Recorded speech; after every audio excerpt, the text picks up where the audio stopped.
En Inde, une demande croissante d'aide domestique alimente des entreprises qui se développent en grande partie sur la traite des personnes par des agences de placement non réglementées.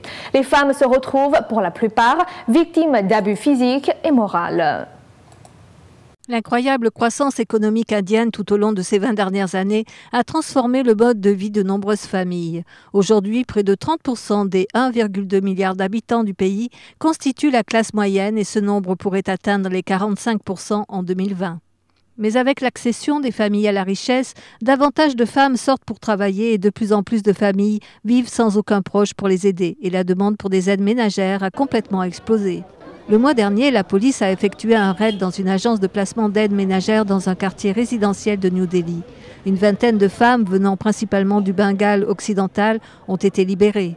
Selon les militants, ces femmes étaient sur le point d'être envoyées au Moyen-Orient pour travailler comme aides ménagères à bas prix. Souvent issues des milieux pauvres et ruraux, ces femmes reçoivent des promesses de vie meilleure. Mais comme des milliers d'autres en Inde, elles sont victimes de trafic et des abus d'agences de placements irrégulières.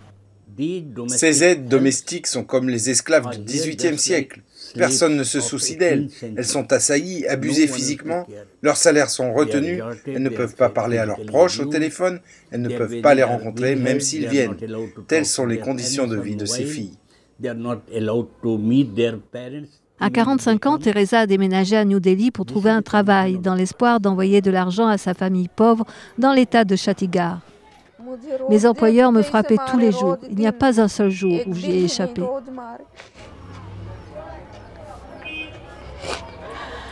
Les unités de lutte contre le trafic humain ont été mises en place dans tout le pays. Elles sont chargées de récolter des informations, d'alimenter une base de données et d'organiser des missions pour sauver les victimes. Cette année, l'État de Delhi a proposé une loi pour réguler et surveiller les agences. Mais selon les militants, cette loi n'offre aucune mesure de protection sociale et ignore que des milliers d'enfants sont aussi employés. Cette loi est écrite du point de vue des employeurs pour les assurer de recruter une aide domestique d'une agence reconnue par le gouvernement. Elle ne prend pas en compte les problèmes rencontrés par les travailleurs domestiques, les abus et les salaires non payés.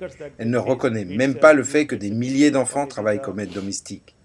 Their wages are not paid, due wages are not paid, and it is not even acknowledging the fact that there are thousands of children working in home as a domestic help. Cette législation impose un salaire minimum, des conditions de vie et de travail décentes et un mécanisme de redressement financier en cas de salaire non payé.